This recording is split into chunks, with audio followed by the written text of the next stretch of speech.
ಆತ್ಮೀಯ ತರಬೇತಿದಾರರೇ,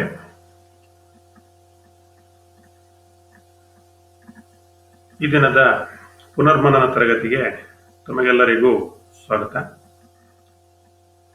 ತರಬೇತಿದಾರರೇ, ಈ ಇಂದಿನ ತರಗತಿಯಲ್ಲಿ ಒಂದು ಮುಖ್ಯವಾದ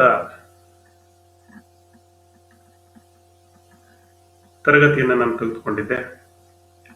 ಏನ್ ತರಗತಿ ಅದು ಅಂದ್ರೆ power transmission by belt. Power transmission by belt ಅಂದ್ರೆ ಪವರ್ ಅನ್ನ ಒಂದು ಕಡೆಯಿಂದ ಮತ್ತೊಂದು ಕಡೆಗೆ ವರ್ಗಾಯಿಸುವುದಕ್ಕೆ, ಟ್ರಾನ್ಸ್ಫರ್ ಮಾಡೋದಕ್ಕೆ ನಾವೇನಂತ ಕರಿತೀವಿ? ಪವರ್ ಟ್ರಾನ್ಸ್ಮಿಷನ್ ಅಂತ ನಾವು ಕರಿತೀವಿ. ಇಲ್ಲಿ ಅನೇಕ ಡಿವೈಸ್ ಗಳನ್ನ ನಾವು ಬಳಸ್ತೀವಿ ಅಂತ ಹೇಳಿದ್ವಿ. ಅದರಲ್ಲಿ ಒಂದು power transmission can be done by belt. ಆ ಪಾಠವನ್ನು ಮುಗಿಸಿದ್ವಿ, ಅದರ ಬಗ್ಗೆ ಮನನವನ್ನ ಮಾಡ್ಕೊಂಡಿದ್ವಿ. ಅನೇಕ ಡಿವೈಸ್ ಇದೆ. ಬೆಲ್ಟು, ಗೇರ್ಸು, ಕ್ಲಚಸ್ಸು, ಕ್ಯಾಮ್ಸು, ರೋಪ್ಸ್, ಈ ರೀತಿ ಬೇರೆ ಬೇರೆ ಡಿವೈಸ್ ಅನ್ನ, ಚೈನ್ಸು ಅನ್ನ ನಾವು ಪವರ್ ಟ್ರಾನ್ಸ್ಮಿಷನ್ ಯೂಸ್ ಮಾಡ್ತೀವಿ. ಈ ದಿನ ತಮ್ಮ ಮುಂದೆ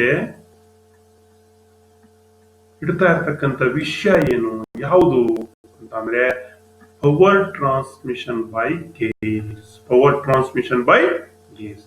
ಗೇರ್ಸ್ ಎಲ್ಲ ನೋಡಿದಿರಲ್ಲ, ಲೇತ್ ಮೆಷಿನ್ಸ್ ನಲ್ಲಿ ಗೇರ್ಸ್ ಅನ್ನ ತಾವೆಲ್ಲ ನೋಡಿದಿರಿ. ಎಲ್ಲಿದೆ ಲೇತ್ ಮೆಷಿನ್ಸ್ ನಲ್ಲಿ? ಎಡದ ಭಾಗಕ್ಕಿದೆ. ಲೇತ್ ನಲ್ಲಿ ನೀವು ನಿಂತ್ಕೊಂಡ್ರೆ head stock, all geared head stock ಅಂತ ಕೇಳಿದಿರಿ. ಅಲ್ಲೆಲ್ಲ ಗೇರ್ಸ್ ಗಳೆಲ್ಲವನ್ನ ನೋಡಿರ್ತೀರಿ. ಬೇರೆ ನಿಮ್ಗೆ ಗೇರ್ ಅನ್ನೋ ಪದ ಮನಸ್ಸಿನಲ್ಲಿ ಇರುತ್ತೆ. ಯಾವಾಗ ಸರ್ ಮನಸ್ಸಿನಲ್ಲಿ ಹೆಂಗ್ ಬರುತ್ತೆ ಸರ್? ಈಗ ಗೇರ್ ಹಾಕೋದು ವೆಹಿಕಲ್ ಅನ್ನ ಓಡಿಸುವಾಗ, ಬೈಕ್ ಅನ್ನ ಓಡಿಸುವಾಗ ಏನಂತ ಹೇಳ್ತೀರಿ? ಗೇರ್ ಹಾಕೋದು, ಮೊದಲನೇ ಗೇರು, ಎರಡನೇ ಗೇರು, ಮೂರನೇ ಗೇರು, ಈ ರೀತಿ ಎಲ್ಲ ಕೇಳಿರ್ತೀರಲ್ಲ. ಸೊ ಈ ಗೇರ್ ಬಗ್ಗೆ ಇವತ್ತಿನ ತರಗತಿಯಲ್ಲಿ ನಾವು ತಿಳ್ಕೊಳ್ತಾ ಹೋಗೋಣ. ಗೇರ್ ಅಂದ್ರೆ ಏನು, ಯಾವ್ಯಾವ ತರದ್ದು ಗೇರ್ಸ್ ಇದೆ, ಎಲ್ಲೆಲ್ಲಿ ಅಪ್ಲಿಕೇಶನ್ಸ್ ಅದನ್ನ ಬಳಸ್ತಾರೆ, ಇದಕ್ಕೆ ಸಂಬಂಧಪಟ್ಟಂತ ಕೆಲವು ಪ್ರಶ್ನೆಗಳು ಯಾವ ರೀತಿ ಪರೀಕ್ಷೆನಲ್ಲಿ ತಮಗೆ ಕೇಳಬಹುದು ಅನ್ನೋದನ್ನ ಈ ತರಗತಿಯಲ್ಲಿ ತಮಗೆ ಅರ್ಥ ಮಾಡ್ಲಿಕ್ಕೆ ನಾನು ಬಯಸ್ತೇನೆ. ಮೊದಲನೇದಾಗಿ ಗೇರ್. ಈ ಗೇರ್ ಬರತಕ್ಕಂಥದ್ದು ಎಲ್ಲಿ? ಪವರ್ ಟ್ರಾನ್ಸ್ಮಿಷನ್ ನಲ್ಲಿ. ಪವರ್ ಟ್ರಾನ್ಸ್ಮಿಷನ್ ಅಂದ್ರೆ ಏನು? A power which is transferred from place to place or part to part is called transmission of power ಅಂತ ಕರೀತೀವಿ. ಸೊ ಈ ಒಂದು ಪದವನ್ನ ನಿಮಗೆ ಮನನವನ್ನು ಮಾಡಿಸಿದ್ದೇನೆ. ಎಲ್ಲಿ? ಪವರ್ ಟ್ರಾನ್ಸ್ಮಿಷನ್ ಬೈ ಬೆಲ್ಟ್ ಹಿಂದಿನ ತರಗತಿಯಲ್ಲಿ. ಮತ್ತೆ ಒಂದ್ಸರಿ ಹೇಳ್ತಾ ಇದ್ದೀನಿ. What is called power transmission ಅಂದ್ರೆ a power which is transferred from place to place or part to part is called transmission of power ಅಂತ ಕರಿತೀವಿ. ಅಂದ್ರೆ ಇಲ್ಲಿ power transmission is the movement of energy from its place of generation to a location where it is applied to performing useful work. ಅಂದ್ರೆ ಎಲ್ಲಿ ಶಕ್ತಿ ಉತ್ಪಾದನೆ ಆಗುತ್ತೋ, energy ಉತ್ಪಾದನೆ ಆಗುತ್ತೋ, ಅಲ್ಲಿಂದ ನಮ್ಗೆ ಯೂಸ್ಫುಲ್ ವರ್ಕ್ ಎಲ್ಲ ಆಗ್ಬೇಕೋ ಅಲ್ಲಿಗೆ ಈ ಶಕ್ತಿಯನ್ನ ವರ್ಗಾವಣೆಯನ್ನ ಮಾಡ್ತಕ್ಕಂಥ ಕೆಲಸವೇ ಪವರ್ ಟ್ರಾನ್ಸ್ಮಿಷನ್ ಅಂತ ಹೇಳ್ತೀವಿ. ಅದರಲ್ಲಿ ಒಂದು ಡಿವೈಸ್ ಬೆಲ್ಟ್ ಅನ್ನು ನೋಡಿದೀವಿ. ಇವತ್ತು ಎರಡನೇದಾಗಿ ನಾವು ಗೇರ್ ಅಂತ ತಗೋತೀವಿ. Gear, what is gear? A gear is A power transmission device. Gear is a power transmission device or a gear is a component ಅಂತ ಕೂಡ ನಾವು ಕರೀಬಹುದು. Within a transmission device that transmit rotational force to another gear or a device. ಅರ್ಥ ಆಯ್ತಲ್ಲ? Gear ಅಂದ್ರೆ ನಿಮ್ಮ ಮನಸ್ಸಿನಲ್ಲಿ ಏನ್ ಬರಬೇಕು? ಇದು ಒಂದು ಪವರ್ ಟ್ರಾನ್ಸ್ಮಿಷನ್ ಡಿವೈಸ್. ಈ ಪವರ್ ಟ್ರಾನ್ಸ್ಮಿಷನ್ ಡಿವೈಸ್ ನಲ್ಲಿ ನಾವು ಪವರ್ ಅನ್ನ ಒಂದು ಕಡೆಯಿಂದ ಇನ್ನೊಂದು ಕಡೆಗೆ ವರ್ಗಾವಣೆಯನ್ನ ಮಾಡ್ತೀವಿ. ಇಲ್ಲಿ ಯಾವ ರೀತಿ ವರ್ಗಾವಣೆ? Power the transmit rotational force to another gear or a device, that is called gear ಅಂತ ನಾವು ಕರಿತೀವಿ. ಪರ್ಪಸ್ ಆಫ್ ಗೇರ್ಸ್ ಏನು? ಈ ಗೇರ್ ಯಾತಕ್ಕೆ ನಮಗೆ ಬೇಕು? ಗೇರಿನ ಉಪಯೋಗ ಏನು, ಪರ್ಪಸ್ ಏನು ಅನ್ನೋದನ್ನು ನಾವು ನೋಡೋಣ. ಈಗ ಗೇರಿನ ಉಪಯೋಗದಿಂದ ನೋಡಿ, ಈ ತರ ಗೇರನ್ನ ನೋಡಿದಿರಲ್ಲ ನೀವು, ಡ್ರೈವನ್ ಗೇರು, ಡ್ರೈವರ್ ಗೇರು ಅಂತ ಎಲ್ಲ ತೋರಿಸಿದೀನಿ ನಾನು ನಿಮ್ಗೆ, ಲ್ಯಾಬ್ ನಲ್ಲಿ ತೋರಿಸಿದ್ದೀನಿ. A gear are used to transmit torque or a motion from driving shaft to the driven shaft, that means follower. ಅಂದ್ರೆ a gear is a device which is used to transmit torque or a motion from the driving shaft to the driven shaft. ಯಾವ್ದು sir driving shaft to driven shaft? ಇಲ್ಲಿದೆ ನೋಡಿ, this is called driven, this is called driving. Driven driving. So ಏನಕ್ಕೆ purpose? To change the velocity ratio. ಅಂದ್ರೆ ಬೇರೆ ಬೇರೆ speed ನಲ್ಲಿ ನಾವು machine ಅನ್ನ ರನ್ ಮಾಡ್ಲಿಕ್ಕೋಸ್ಕರ ನಾವು ಈ ಗೇರ್ ಡ್ರೈವ್ ಅನ್ನ ನಾವೇನ್ ಮಾಡ್ತೀವಿ, ಬಳಸ್ತೀವಿ. To change the velocity ratio number 1. ಎರಡನೇದು, to change the direction of rotations. This gear is also used to change the direction of rotations. ಯಾವ ಡೈರೆಕ್ಷನ್ಸ್ಗೆ ರೊಟೇಟ್ ಆಗಬೇಕು ಅನ್ನೋದನ್ನು ಕೂಡ ಇಲ್ಲಿ ನಾವೇನ್ ಮಾಡ್ಬೋದು, ಗೇರ್ಸ್ ಅನ್ನ ಬಳಸ್ತೀವಿ. ಈಗ ನೀವು ಲೇತ್ ನಲ್ಲಿ ನೋಡಿದಿರಿ, ಗೇರ್ ಅನ್ನ ನಾವು ಏನ್ ಮಾಡ್ತೀವಿ, ಚೆಕ್ಕನ್ನ, ಸ್ಪಿಂಡಲ್ ಅನ್ನ ಫಾರ್ವರ್ಡ್ ತಿರುಗಿಸ್ತೀವಿ, ರಿವರ್ಸ್ ತಿರುಗಿಸ್ತೀವಿ. ಸೊ ಏನಾಯ್ತು ಅಲ್ಲಿಗೆ? To change the rotation, to change the direction of rotations. ಗೊತ್ತಾಯ್ತು? ಥ್ರೆಡ್ ಕಟ್ ಮಾಡುವಾಗ ನಿಮಗೆ ಕ್ಯಾರೇಜ್ ಫಾರ್ವರ್ಡ್ ಬ್ಯಾಕ್ವರ್ಡ್ ಆಟೋಮೆಟಿಕ್ ಆಗಿ ಮೂವ್ ಆಗುತ್ತೆ. ಹೇಗೆ ಮೂವ್ ಆಗ್ತಾ ಇತ್ತು? By the help of gear drive, by the help of gear drive. So ಎರಡನೇದು, ಒಂದು ಚೇಂಜ್ ದ ವೆಲಾಸಿಟಿ ರೇಷಿಯೋ, ಎರಡನೇದು change the direction of rotations, ಮೂರನೇದು to get positive drive. There is a no slip belt. ಗೊತ್ತು, ಅಲ್ಲಿ ಹೇಳಿದೆ belt slip ಆಗುತ್ತೆ ಅಂತ ಹೇಳಿದೆ, ಫ್ಲಾಟ್ ಬೆಲ್ಟ್. ಬಟ್ ಇಲ್ಲಿ positive drive, there is a no slip, it is a positive drive. ಈ ಮೂರು, ಒಂದು ವೆಲಾಸಿಟಿ ರೇಷಿಯೋ, ಒಂದು ಡೈರೆಕ್ಷನ್ ಚೇಂಜ್ ಮಾಡಲಿಕ್ಕೆ, ಒಂದು positive drive. So this are all the 3 important purpose we use gear drive in our different applications. ಇನ್ನು gear materials ನೋಡೋಣ. Generally this gear is made out of caste iron and then steel, non-ferrous metal, copper, aluminum, brass, bronze, like that gears are made out of. And plastic, ನೀವೆಲ್ಲ ನೋಡಿರ್ತೀರಿ toys ನಲ್ಲಿ, ಆಟದ ಸಾಮಾನುಗಳಲ್ಲಿ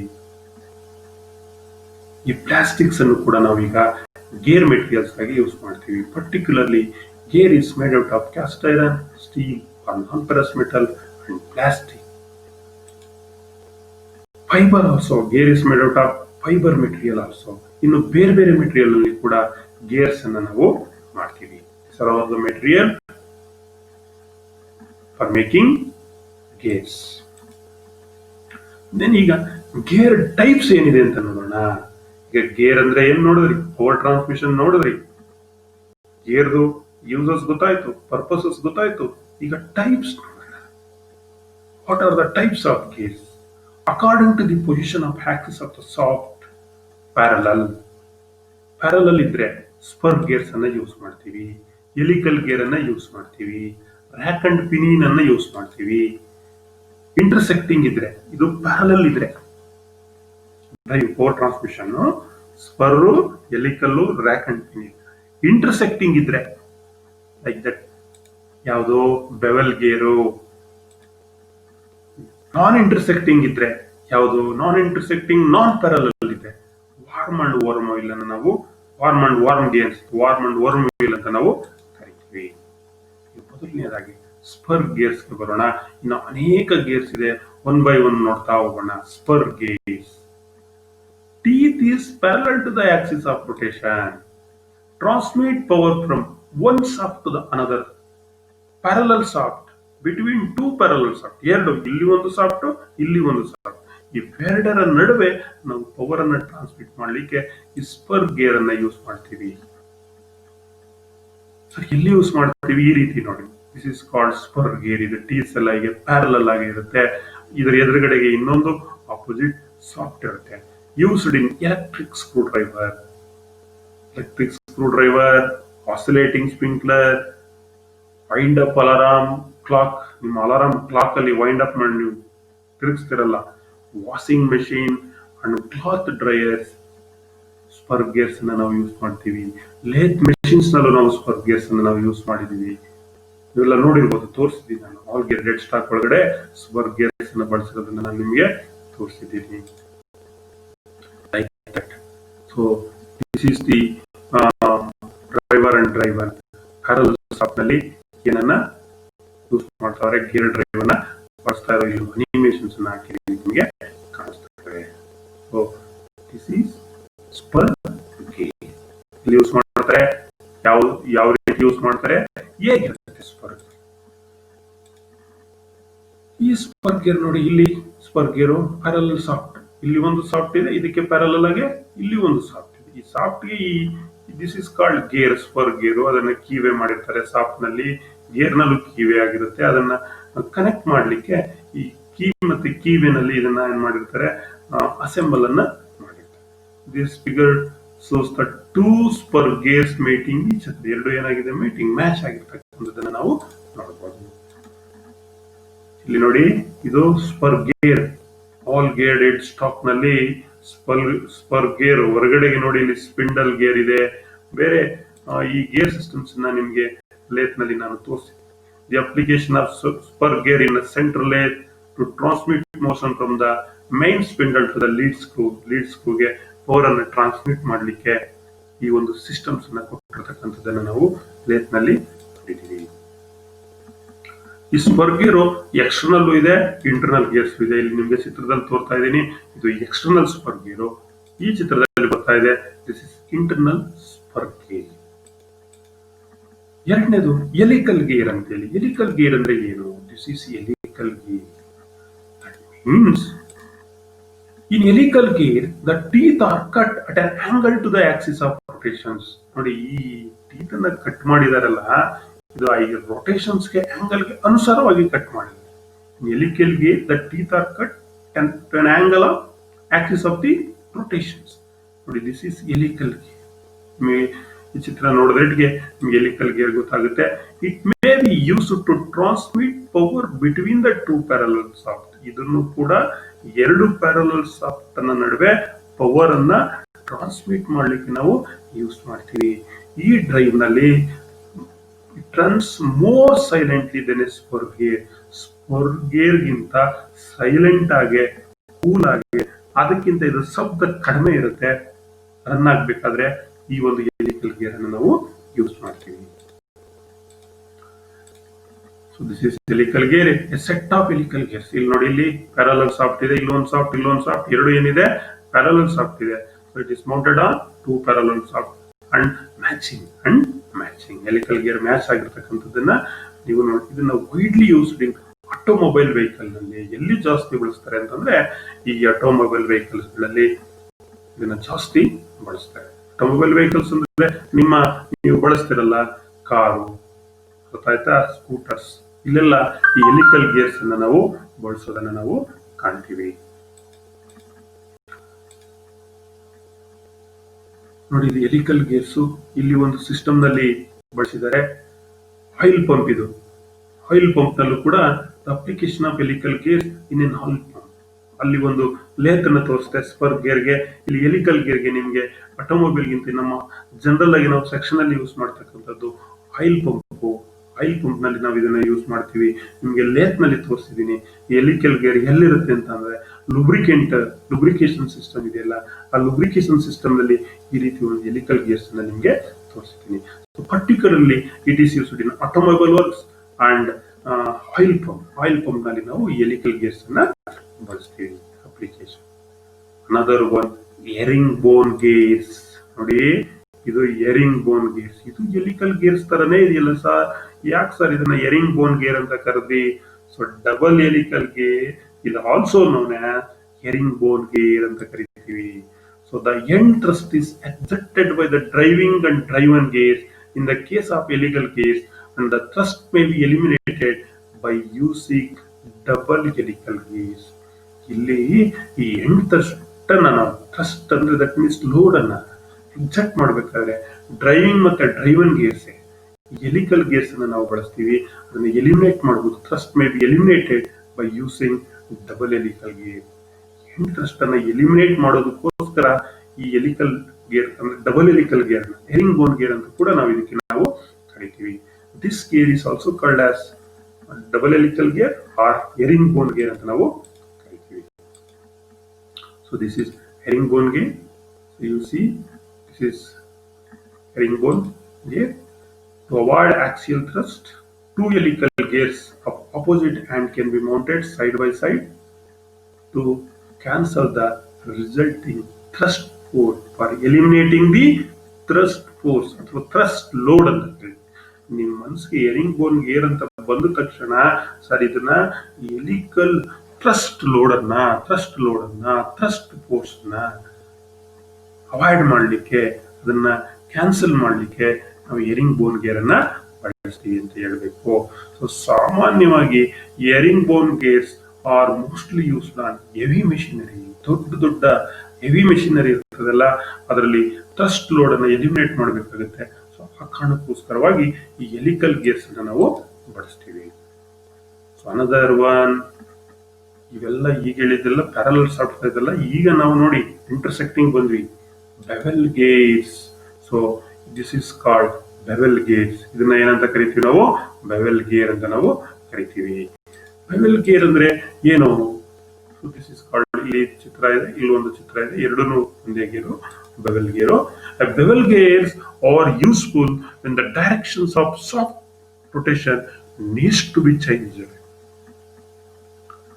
ಈ bevel gear ಎಲ್ಲಿ useful ಅಂತ ಅಂದ್ರೆ, ಯಾವಾಗ ನಮ್ಗೆ directions of the shaft rotations ಏನಿದೆ, ಡೈರೆಕ್ಷನ್ ತಿರುಗುವ ದಿಕ್ಕೇನಿದೆ, ಅದನ್ನ ನಾವು ಚೇಂಜ್ ಮಾಡಬೇಕಾದ್ರೆ ಈ ಬೆವೆಲ್ ಗೇರ್ ಅನ್ನ ಯೂಸ್ ಮಾಡ್ತೀವಿ. That it to transmit motion between the shaft at various angle to each other. ಬೇರೆ ಆಂಗಲ್ ನಲ್ಲಿ ನಾವು ಪವರ್ ಅನ್ನ ಟ್ರಾನ್ಸ್ಮಿಟ್ ಅನ್ನ ನಾವು ಮಾಡಬಹುದು. These bevel gears usually mounted on shafts that are 90 degree apart but can be designed to work other angles also. As well. 90 ಡಿಗ್ರಿಗೆ ಇದನ್ನ ಏನ್ ಮಾಡಿರ್ತಾರೆ, ಮೌಂಟ್ ಮಾಡಿರ್ತಾರೆ. ಆದ್ರೆ ಕೆಲವು ಸಂದರ್ಭದಲ್ಲಿ ಬೇರೆ ಆಂಗಲ್ಸ್ ನಾವು ಕೂಡ ಡಿಸೈನ್ ಮಾಡಿರೋದನ್ನ ನಾವು ಕಾಣ್ತೀವಿ. The teeth on bevel gears can be straight or spiral or hypoid. ಇದು ನಿಮ್ಗೆ ಇಲ್ಲಿ ಕಾಣಿಸ್ತಾ ಇರ್ತಕ್ಕಂಥದ್ದು ಸ್ಟ್ರೈಟ್ ಇದೆ, ಇದು ಸ್ಪೈರಲ್ ಇರ್ತದೆ, ಕೆಲವು ಸಂದರ್ಭದಲ್ಲಿ ಹೈಪಾಯ್ಡ್ ತರನು ಕೂಡ ಇರ್ತದೆ. ಸೊ ಎಲ್ಲಿ ಯೂಸ್ ಮಾಡ್ತಾರೆ ಸರ್ ಬೆವೆಲ್ ಗೇರ್ಸ್ ಅನ್ನ?